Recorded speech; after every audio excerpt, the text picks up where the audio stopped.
Vamos a buscar el libro de Ageo, el libro del profeta Ageo. Yo creo que les conté una vez que la primera vez que escuché este nombre, estaba en un campamento de niños, tendría alrededor de unos 6 años, y estábamos haciendo un esgrima bíblico, que era aquel juego donde se decía un pasaje bíblico y habría que abrir la Biblia, y el que encontraba primero tenía que poner el dedo sobre ese versículo y dar un paso adelante a ver quién lo encontraba más rápido. Y me acuerdo justamente que estábamos ahí adelante, ¿no? Todos con nuestra Biblia, y al que dirigía el juego se le ocurre decir Ageo capítulo 2, versículo 1, y todos los que vamos mirando me diciendo, ¿y dónde está eso? Y algunos empezaron a buscar la Biblia, ¿no? De Génesis para Apocalipsis. Las hojitas pasaban así, ¿no? Y nadie encontraba Ageo, encima una sola hoja, era todo el libro, así que pasaban de un lado para el otro. Y uno gritó ahí, si quieren encontrar a Ageo, ojen, y lo van a encontrar. Así que gracias a Dios por lo electrónico, ahora que uno pone Ageo y aparece más rápido. Pero vamos a buscar Ageo capítulo 1, el primer capítulo de Ageo. Pero ténganlo allí abierto. No lo vamos a leer todavía, pero la meditación de esta mañana está basada en lo que este profeta habla de parte de Dios.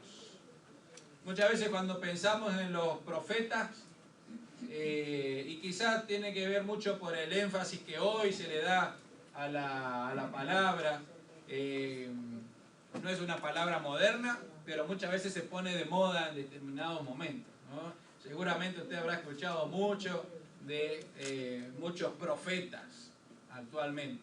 Y la verdad es que la profecía en la palabra de Dios es algo que ha estado presente a lo largo de toda la historia de la humanidad. Siempre ha habido profetas. Pero a veces relacionamos la palabra profeta con aquel que predice el futuro. Y la verdad que la palabra profeta no tiene nada que ver con predecir el futuro. La palabra profeta es aquel que está adelante y profesa la fe. Aquel que está adelante y habla de parte de Dios. Aquel que da un paso y habla en nombre de Dios. Entonces cada vez que usted habla la palabra de Dios, lo que está haciendo es siendo un profeta. Está hablando lo que Dios quiere decir. Por eso cada vez que encontramos en los libros proféticos, encontramos que palabra de Dios, ¿no? Vino al profeta, y el profeta ¿qué hizo? Dijo esas palabras. Y a veces en los tiempos modernos uno anda buscando un profeta que le diga qué le dijo Dios. Como que solamente Dios le habla a los profetas o a ciertas personas ungidas o a ciertas personas y a otros no. Y hay mucho que está en juego allí en medio de esas palabras. Pero yo quiero que tengamos presente que cada vez que la Biblia menciona al profeta, no es alguien que está hablando del futuro, sino que alguien que está hablando de la realidad del presente. ¿Y qué es lo que Dios tiene para el presente? Y en muchos casos, ¿qué es lo que Dios dice de lo que va a suceder? Si no hay un arreglo, si no hay un arrepentimiento, si no hay un cambio de actitud. Pero comúnmente muestra la realidad presente en la que se está viviendo. Y en muchas ocasiones también el profeta habló del pasado. ¿Para qué? Para hacer recordar al pueblo cómo estaban en el pasado. Así que la profecía no tiene que ver solamente con predecir el futuro. Son muy pocos los ejemplos bíblicos en los cuales encontramos lo que ha de venir en el futuro. Más allá de la confirmación de lo que Jesucristo es y quién ha de venir. Y por eso muchas veces no se entendían las profecías. Pero cuando se cumple, allí como que empieza a tener valor. Y creo que en el tiempo en el que vivimos nos sucede exactamente lo mismo con muchas cosas. No solamente con la palabra de Dios, aún con nuestros propios sueños. aún con nuestras propias metas, aún con nuestros propios anhelos, aún con las mismas cosas que nos suceden a nosotros día tras día. Muchas cosas las hacemos y no las entendemos. Muchas cosas nos movemos o caminamos en ciertos caminos y no sabemos hacia dónde estamos caminando o hacia dónde nos estamos moviendo, hasta que llega un momento que hay algo en el cual clic nos hace a cada uno de nosotros y nos damos cuenta y empezamos a entender por qué pasó esto, por qué pasó lo otro, cómo el Señor nos guió hasta acá, por qué hoy estamos como estamos. Cada una de las cosas tiene su tiempo, dice el autor de Eclesiastés. Cada cosa en la vida tiene su tiempo, tiene su lugar. Y no hay nada peor que podamos hacer nosotros que tratar de cambiar los tiempos del Señor. Tratar de cambiar los procesos del Señor en nuestras vidas. A ninguno de nosotros nos gustan los procesos. A todos nosotros nos gustan los milagros del Señor. Yo nunca he escuchado a alguien que le pida al Señor, Señor, métenos en tu proceso, sino muchas veces le pedimos un milagro del Señor. ¿Sí o no? ¿Qué está acostumbrado más a pedirle? ¿O qué es lo primero que le pide al Señor? ¿No? Algo que uno no puede hacer y dice, Señor, haz un milagro aquí. Pero nunca le decimos, Señor, métete con nosotros y empieza a cambiar nuestras vidas. Y el tiempo que lleve hasta que yo entienda lo que tú me quieras decir o enseñar, Señor, estoy dispuesto a cumplirlo. No le pedimos eso, le decimos, Señor, haz un milagro, cámbiame. Haz un milagro, que esto suceda de esta manera, ¿no? De repente, ¡pum!, cambió todo. Eso es lo que queremos. Y la verdad que Dios tiene la capacidad de actuar así, pero Dios no obra de esa manera. Dios obra en cada uno de nosotros por proceso. Y lo que más nos duele es que esos procesos muchas veces son largos.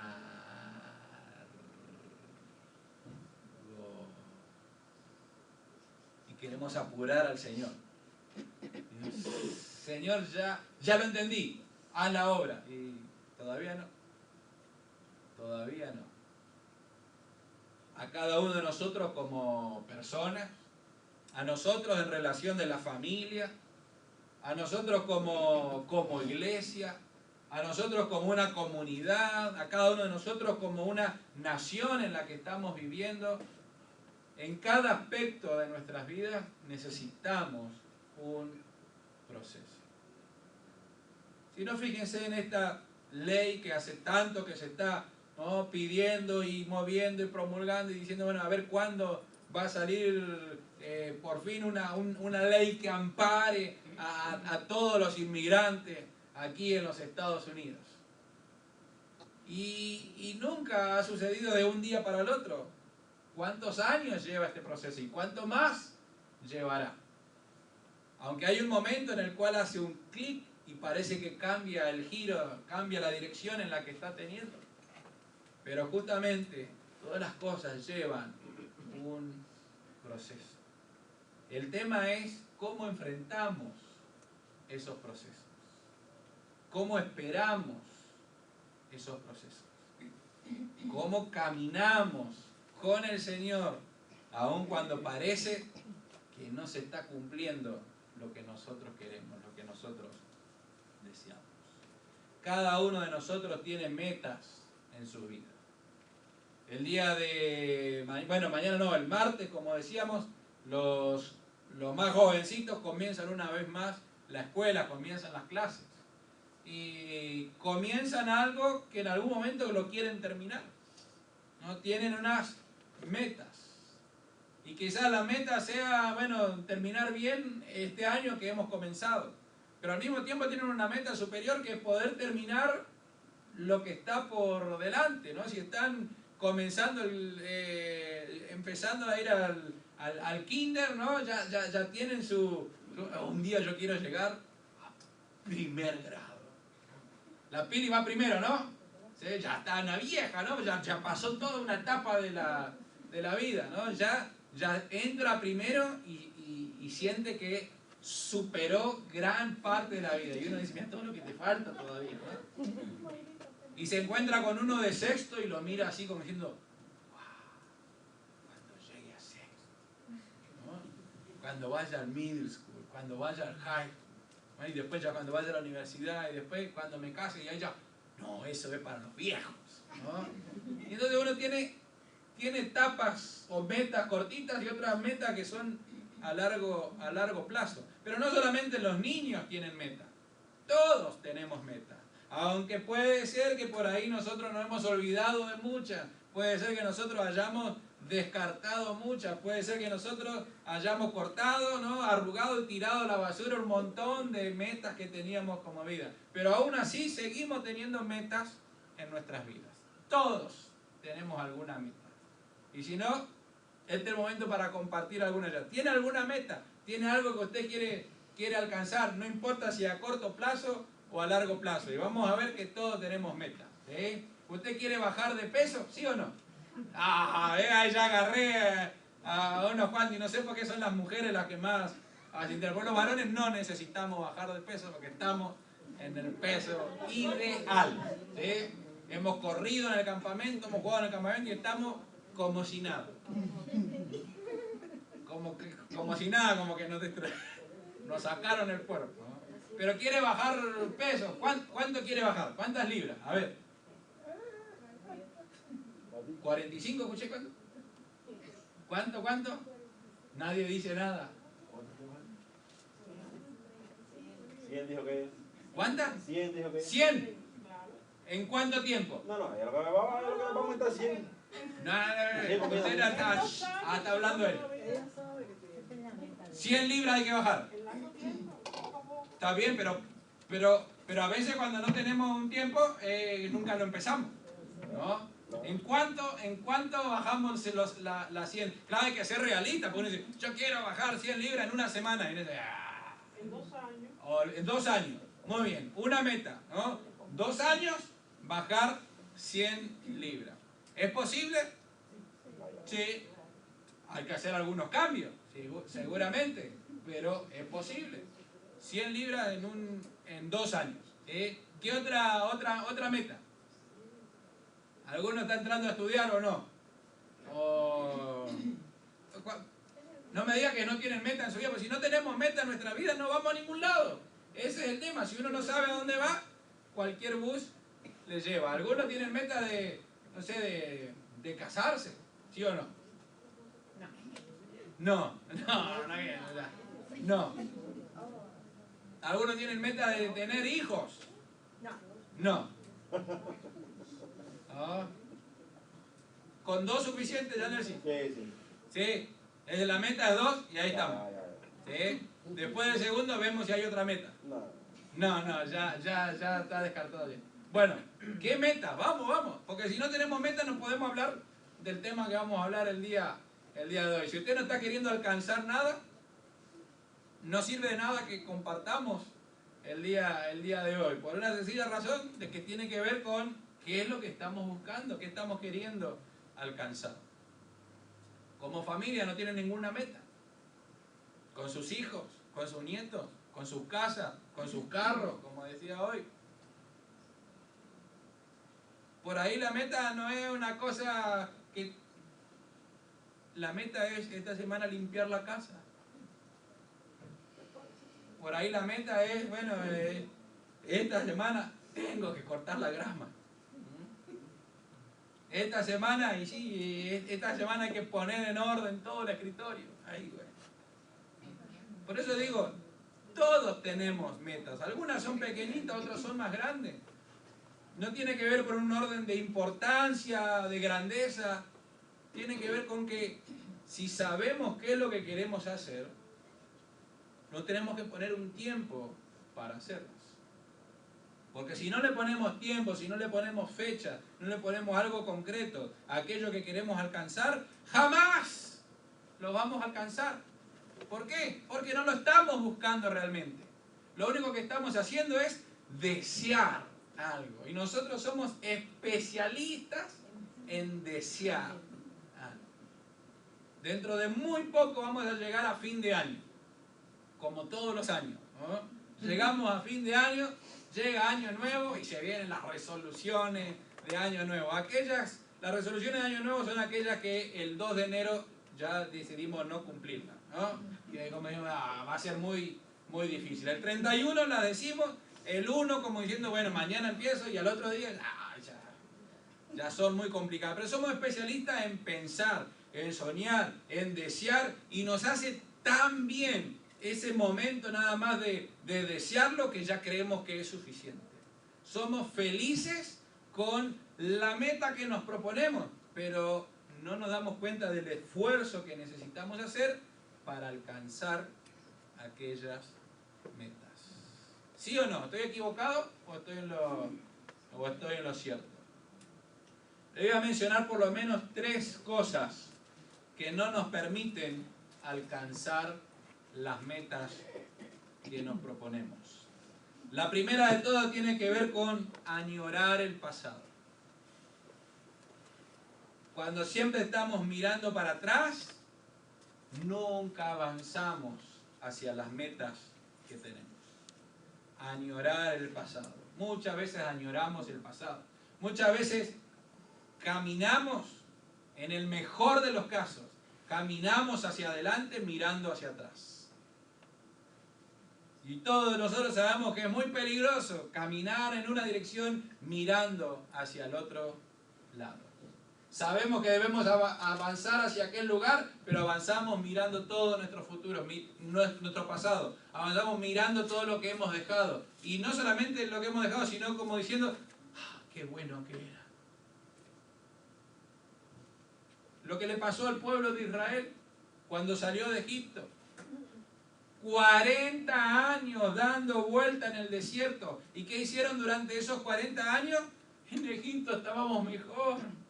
Teníamos comida, las cebollas de Egipto. 40 años mirando su pasado. ¿Por qué no llegaron a la tierra prometida? ¿Por qué no llegaron en una dirección que era tan corta para poder caminar? Porque siempre estuvieron mirando para atrás, añorando su pasado. Lo que está por adelante es algo que no conocemos, pero cuando seguimos mirando para atrás, cerramos lo que viene adelante.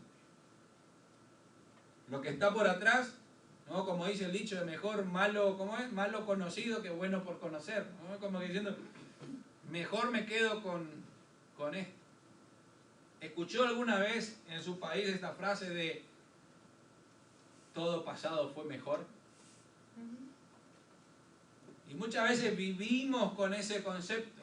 Y aquellos que vivimos con ese concepto de que todo pasado fue mejor, no miramos para el futuro, nos cerramos el futuro a nosotros mismos y cerramos el futuro para las siguientes generaciones. ¿Por qué? Porque seguimos mirando el pasado y seguimos diciendo que el pasado fue mejor. Cuando uno empieza realmente a prestar la atención, se da cuenta que no va a avanzar a ningún lado. Aquel que mira su pasado se quedó muerto allí en ese lugar, no va a avanzar nunca más. Disculpen la crudeza de lo que le digo, pero es así, hermanos. Si su pasado es más grande que su futuro no existe. Usted no le está prestando atención, usted no está mirando ni usted está avanzando hacia lo que Dios tiene preparado. Usted ya se quedó estancado porque lo más grande en su vida ya pasó. Y muchos que tienen la capacidad de empezar a pensar y darse cuenta. Me acuerdo de un viejito que era el esposo de la dueña de la escuela donde trabajaba, que me decía, David, eso del pasado fue mejor, son unos tontos, así me decía él, ¿eh? Y yo, como él tenía sus años, yo lo respetaba, lo decía así, muy bien. ¿Y por qué dice eso, don Cacho? Dice, ¿qué va a ser mejor? Dice, los carros que teníamos antes eran un desastre. Mirá los carros que hay ahora, mirá la comodidad, mirá cómo es aire acondicionado. ¿Qué va a ser mejor el pasado? Lo que está ahora está mejor y lo que viene, estoy esperando a ver. Él era mecánico, así que era loco por los carros. Pero podría haber otros que dicen, no, los carros de antes eran mejor. Y podemos discutir, ¿no? En cuanto al motor, a esto, a lo otro, podemos discutir, ¿no? Puede ser que lo de antes duraba más. Es muy probable. Los carros de antes, usted los tenía, los compraba a 0 kilómetros y sus nietos los seguían usando. Lo de ahora, ya acá nos dijo nuestra hermana millonaria que cambia de carro todos los años, ¿no? Que no duran los carritos de ahora, ¿no? Son nuevos y después enseguida ya son viejos, parece. Pero presten atención, eran mejor, la vida antes era mejor. Y podríamos empezar a discutir un montón de cosas, pero el concepto debe ser este. ¿Su pasado es más grande que su futuro? Porque si su pasado es más grande que su futuro, ahí usted se quedó estancado, no va a avanzar más. Se va a quedar siempre mirando lo que pasó, añorando el pasado. Y cuando uno añora su pasado, no alcanza sus metas futuras. No avanza hacia ningún lado. La segunda cosa que no nos permite avanzar y alcanzar las metas que tenemos es el desorden. El desorden nos hace perder tiempo, ¿sí o no? Cuando usted tiene las cosas desordenadas, pierde el tiempo. Si usted está en su casa, ¿no? Y tiene toda su ropa desordenada y tiene que salir, empieza a buscar la ropa. ¿Dónde está? Pierde tiempo, ¿sí o no? ¿Dónde está esto? Acá lo dejé. ¿Quién me lo movió si yo lo dejé acá? Y empezamos a buscar por toda la casa, ¿no? ¿Dónde está? ¿Dónde está mis calzoncillos? Y cuando uno anda buscando lo que está desordenado, pierde tiempo hasta que encuentra todo y sale. Si estaría todo ordenado, lo agarra y se va.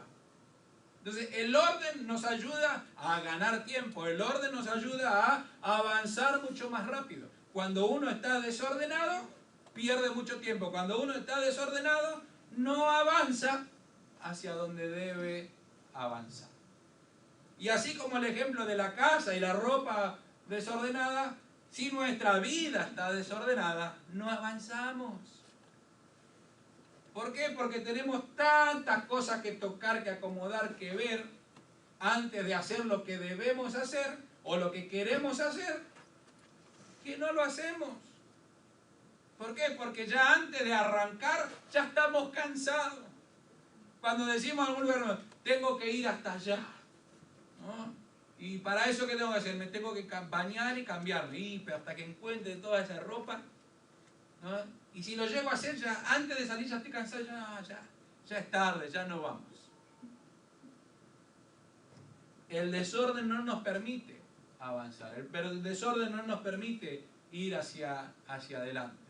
Por eso debemos poner en orden muchísimas cosas en nuestras vidas.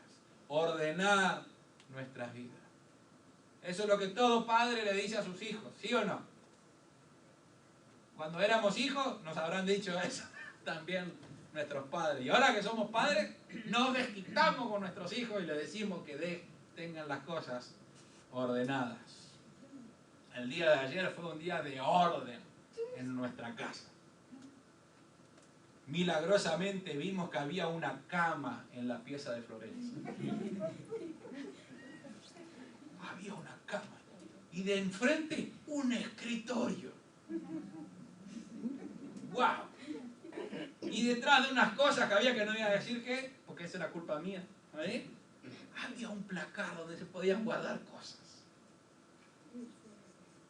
Y como en ese placar se pueden guardar cosas, allí habían cosas guardadas del día que nos mudamos. ¿Cuándo nos mudamos? Me acuerdo que era el partido Argentina-México, el mundial, no este, el anterior, 2006. El día de Argentina-México en el 2006 nos mudamos nosotros de Fort Church a Springfield. Me acuerdo muy bien porque Argentina-México. Nadie me vino a ayudar el día de la mudanza. Por eso nos acordamos. Que Argentina perdió, ¿no? No, ganó Argentina. Como siempre, a México lo tenemos de hijo. Así que preparamos, lo que hicimos el día de la mudanza fue todo ordenadito, pero como sabíamos que en la casa nueva no había cable ni televisión, entonces en la casa vieja dejamos todo, pero dejamos ahí el televisor conectado. ¿No? Dijimos, movemos todo y nos volvemos a la casa a mirar el partido. Ni sillones, ni silla, nada había, pero estaba el televisor allí.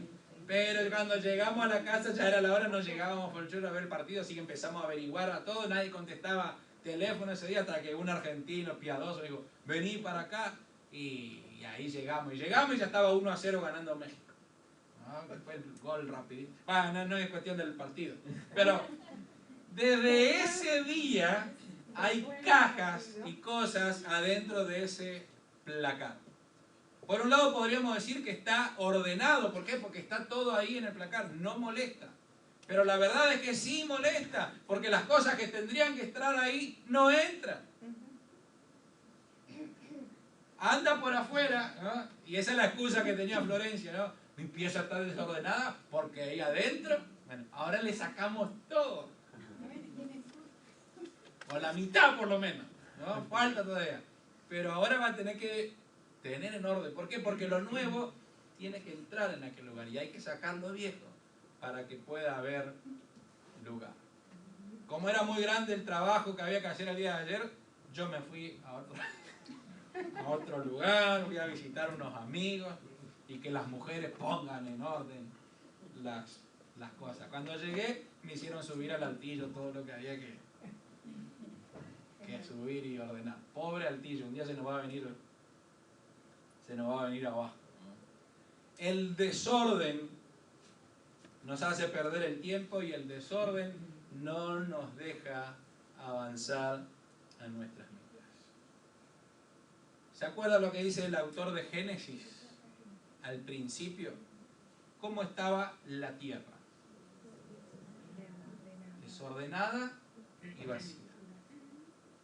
Qué notable que dice que estaba desordenada y vacía. Porque uno podría decir que estaba vacía y el Señor la llenó. La tierra estaba desordenada y vacía. Para que el Señor la pueda llenar de vida, tuvo que ordenar las cosas. Dios tuvo que ordenar las cosas para poder llenar de vida la tierra. ¿Cuánto más nosotros debemos prestarle atención a ese concepto bíblico? De que si nuestra vida sigue desordenada, no se va a poder llenar de las cosas nuevas, no se va a poder llenar de la vida de Dios. ¿Por qué? Porque está desordenada. Debemos ordenar nuestras emociones, debemos ordenar nuestras relaciones, debemos ordenar nuestros papeles, debemos ordenar nuestra situación. Porque el desorden es una enfermedad. Y no empezamos psicológicamente. Del desorden empezamos a vivir en el desorden y no nos damos cuenta. Por eso debemos ordenar nuestras vidas si queremos que sean llenas por lo que Dios tiene preparado para nosotros. Y el tercer punto, la tercera cosa que no nos permite avanzar hacia nuestras metas es lo que está en este pasaje de Ageo. Si usted lo mantuvo abierto, ahora lo va a poder leer. Y lo dejé para el último, pero no necesariamente ha de ser el último punto que debemos tocar. Creería que ha de ser el primer punto que debíamos tocar. Pero muchas veces es más práctico darnos cuenta de nuestro desorden, o darnos cuenta que miramos más hacia el pasado. Pero la verdad que este tercer punto es primordial. No dejes de lado o no sigas posponiendo lo espiritual.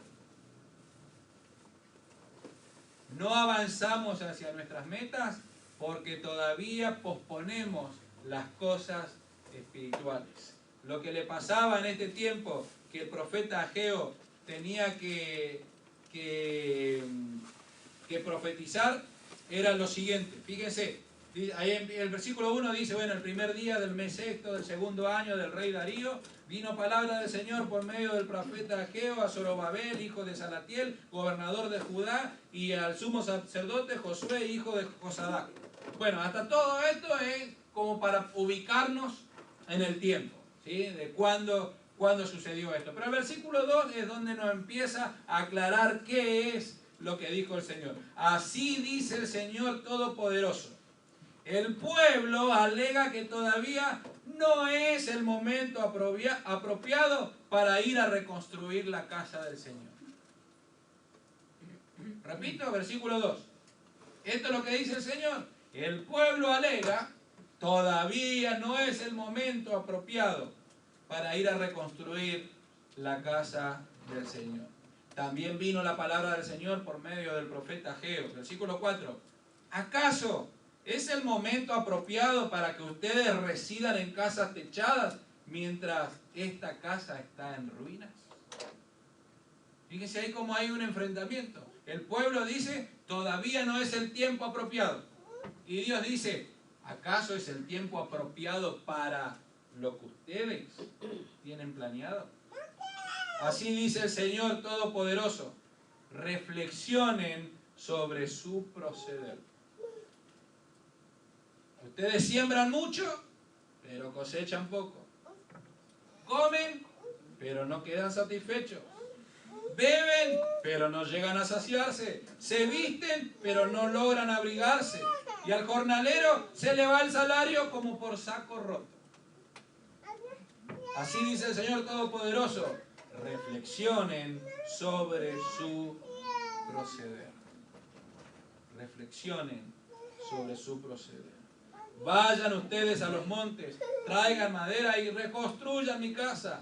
Yo veré su reconstrucción con gusto y manifestaré mi gloria, dice el Señor. Ustedes esperan mucho, pero cosechan poco.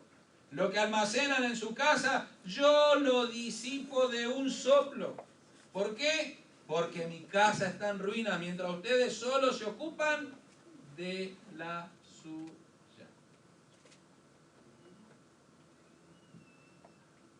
¿Qué cosas no nos permiten avanzar hacia los planes y metas de Dios? Que estamos ocupados en nuestras cosas. Nos preocupa más lo nuestro que lo espiritual. Nos preocupa más lo nuestro que lo del Señor. Nos preocupa más lo nuestro que las casas del Señor. Nos preocupa más lo nuestro que los planes del Señor. Posponemos lo espiritual. Lo vamos dejando de lado a lo espiritual. Y al dejar de lado lo espiritual, nos enfocamos en nosotros mismos. Y cuando nos enfocamos en nosotros mismos, dice el Señor que Él hace que nuestro trabajo no sirva para nada. El trabajo del jornalero, dice, se va como en saco roto. ¿Les pasó alguna vez que su salario parece que entra y sale?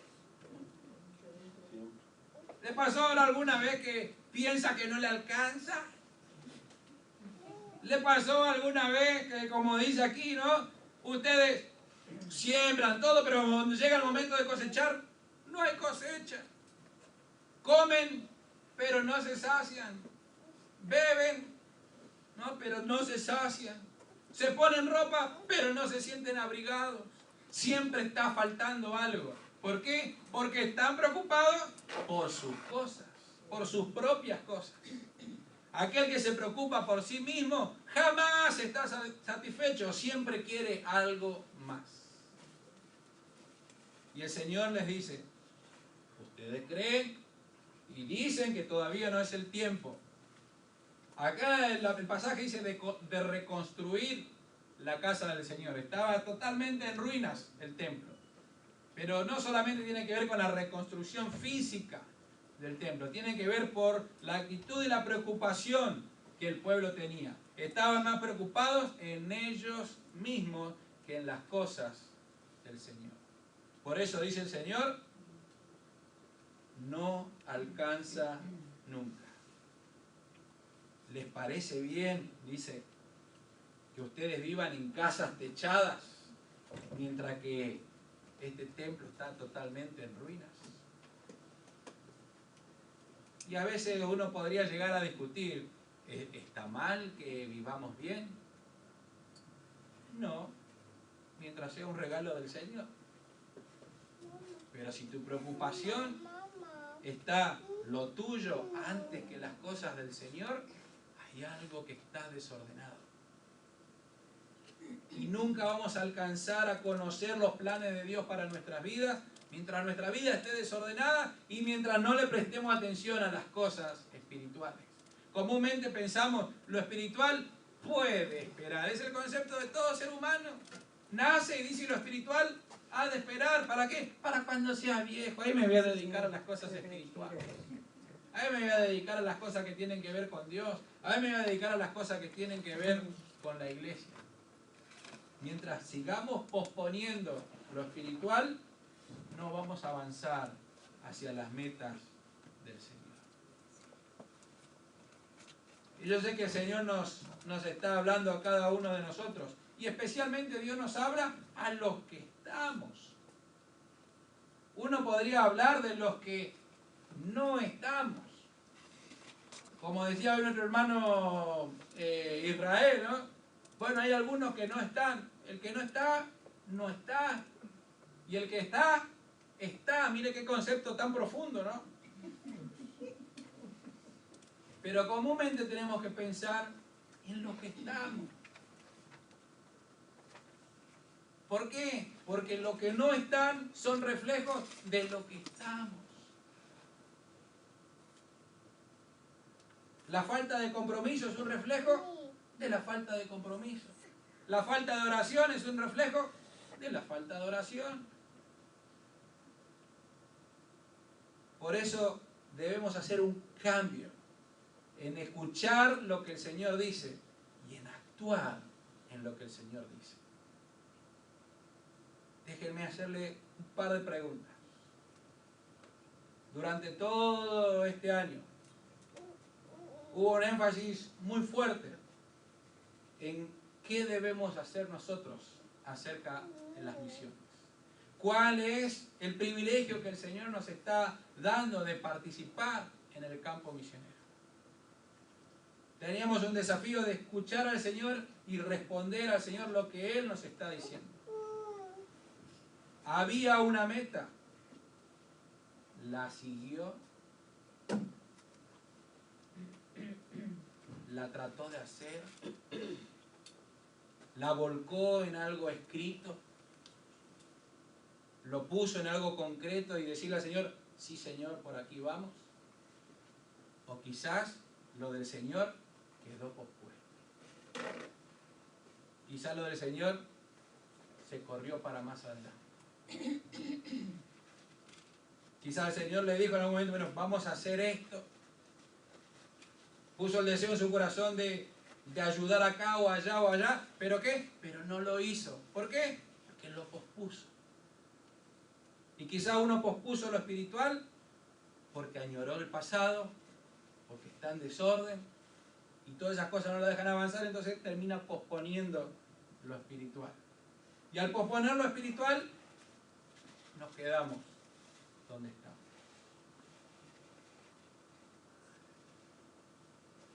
¿Será que hay que cambiar algo en nuestras vidas? ¿Será que el cambio empieza por obedecer lo que Dios me está pidiendo? ¿De poner en práctica lo que Dios me está diciendo? Si Dios puso el deseo en nuestro corazón, como dice la Biblia, Dios pone tanto el deseo, el querer, como el hacer. Él hace posible el hacer, pero pone primero el querer. Pero nunca nos mueve si nosotros no tomamos la decisión de movernos. Jamás el Señor se va a poner en contra de nuestra propia voluntad y de nuestra propia decisión. Jamás lo va a hacer. Por eso no le podemos pedir al Señor los milagros que les pedimos. Porque Dios, aunque es un Dios de milagros, Dios no hace ese tipo de milagros que están en contra de nuestra voluntad.